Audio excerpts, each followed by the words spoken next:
Hello বন্ধুরা, কেমন আছো তোমরা সবাই? আশা করছি তোমরা সবাই খুব ভালো আছো। তো আজকে আমি চলে এসেছি এখানে ছাদে পুজো দেওয়ার জন্য। তো দেখো আমাদের গাছগুলো কিন্তু বেশ বড় বড় হয়ে গেছে। আমি কিন্তু নিয়মিত প্রত্যেকদিন সকালবেলা এবং বিকেলবেলা করে জল দিই। আর এটা কিন্তু মনে রাখবে, গাছ থাকলেই কিন্তু আমরা বাঁচতে পারবো। আমাদের সবার উচিত যে প্রত্যেকদিন নিয়মিত গাছে জল দেওয়া এবং আমাদের ঘরে কিছু না হলেও অন্তত 2-3টে করে গাছ লাগানো। আমাদের ব্যালকনিতে বলো বা ছাদে বলো, বা যারা ফ্ল্যাটে থাকো তারা অবশ্যই কিন্তু জানলার মধ্যে গাছ লাগাবে। তো এখানে দেখো আমি আমাদের গপু সোনাকে তুলতে চলে এসেছি। গপু সোনা, রাধাকৃষ্ণ সবাই এখানে ঘুম থেকে তুলতে চলে এসেছি। আর আজকে একটু লেট হয়ে গেছিলো গপু সোনাদেরকে তুলতে। তো এই দেখো এখানে সকালবেলা কিন্তু আমি খাই দিচ্ছি প্রথমে মাখন, তারপর চিনি, তারপর খাওয়াবো কিশমিশ। আর এটা কিন্তু আমরা প্রত্যেকদিন সকালবেলা করে গপুদেরকে খাওয়াই। গপু, রাধাকৃষ্ণ সবাইকে খাওয়াই। তো এই দেখো আমি আবার একটুকুনি গোমাতাকেও খাই দিচ্ছি, কারণ যাই হোক ওদেরও তো খিদে পেয়ে যায় না। তারপর এখানে আমি সবাইকে চান করাবো বলে নিয়ে নিচ্ছি দুধ জলের মধ্যে একটুকুনি ঘি, মধুও দিয়ে নিয়েছি। কিন্তু অন্যদিন আমি তুলসী পাতাও দিই, আজকে আর তুলসী পাতাটা দেওয়া হলো না। যাই হোক এখানে প্রথমেই আমি চান করিয়ে দিচ্ছি গপুকে। তো গপুকে চান করানো হয়ে গেলে আমি চান করাবো রাধাকৃষ্ণকে, রাধাকৃষ্ণর পরে তো আমি কিন্তু দুধ জল দিয়ে চান করানোর পর এখানে করে নিয়েছি এমনি নর্মাল জল দিয়ে চান। এটা কিন্তু আমি গপুকে করে নিয়েছি। আর তারপর আমাদের কিন্তু দুটো রাধাকৃষ্ণ আছে। আর এই রাধাকৃষ্ণটা কিন্তু আমাদের অনেক দিন আগেকার। আমাদের যেই বড় রাধাকৃষ্ণটা আছে এটা কিন্তু আমাদের যখন ঘর পুজো, মানে যখন আমাদের মন্দির প্রতিষ্ঠিত হচ্ছিল গৃহপ্রবেশের দিন আমাদের এই রাধাকৃষ্ণটাকে আনা হয়েছিল 2022-এ। তো তারপর থেকে আমাদের এনাকেও প্রতিষ্ঠিত করা হয়েছিল এই রাধাকৃষ্ণটাকে। তো এখানে আমি ওনাদেরকেও চান করে নিচ্ছি দুধ জল দিয়ে, তারপর এমনি জল দিয়ে চান করিয়ে নেব। আর প্রত্যেক দিন কিন্তু আমার পুজো দিতে এখানে প্রায় 2 ঘন্টা তো লাগেই। আর তো এখানে কিন্তু আমার মেয়েরা পুজো দিলে আরও বেশি সময় লাগে, কিন্তু আমি পুজো দিলে আমার 1.5-2 ঘন্টার মধ্যে হয়ে যায়।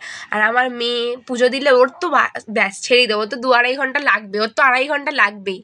তো যাই হোক এখানে পুজো দিয়ে নিচ্ছি। এবার একটুখানি গপুদেরকে সাজিয়ে নেবো, রাধাকৃষ্ণকে সাজিয়ে নেবো।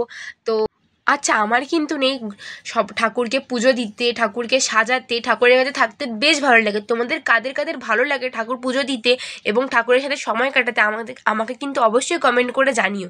তো দেখতে পাচ্ছ এখানে আমি গপুকে সাজিয়ে নিচ্ছি। তারপর এখানে আমি জল শঙ্কটাও ভরে নিয়েছি জল দিয়ে।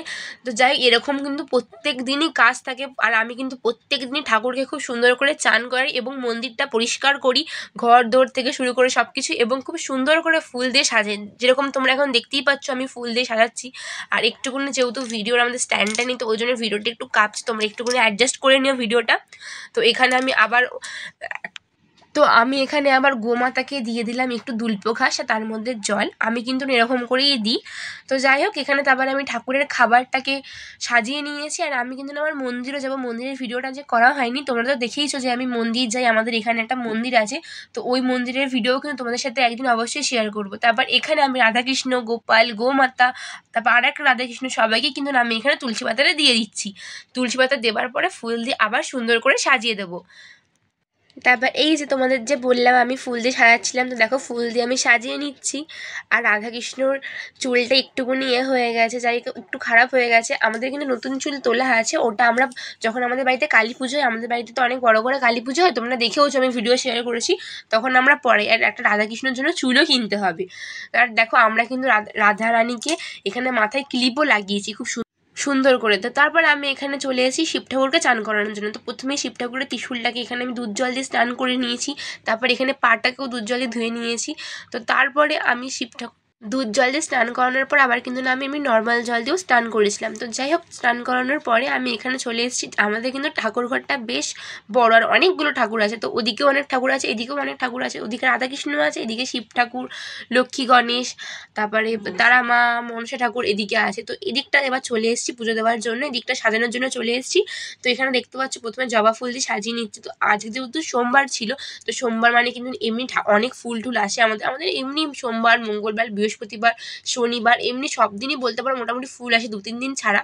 তো যাই হোক প্রত্যেক দিনই কিন্তু আমাদের ফুলটাও থেকে যায়। আমরা প্রত্যেক দিনই খুব সুন্দর করে ঠাকুরকে এখানে ফুল টুল দিয়ে সাজাই। তো আজকেও সাজাচ্ছি। তো এখানে আমার মোটামুটি পুজো দেওয়া হয়ে গেছে। তো দেখে না তোমরা কেমন লাগছে ভিডিওটা, অবশ্যই কিন্তু লাইক, কমেন্ট, সাবস্ক্রাইব করে দিও। আর দেখো তোমাদের সবকটা ঠাকুরকে একবার আমি দেখিয়েও দিলাম। এখানে আরতি করছি, এখন আরতি হয়ে গেল। তো ভিডিওটা ভালো লাগলে অবশ্যই লাইক করে দিও। টাটা।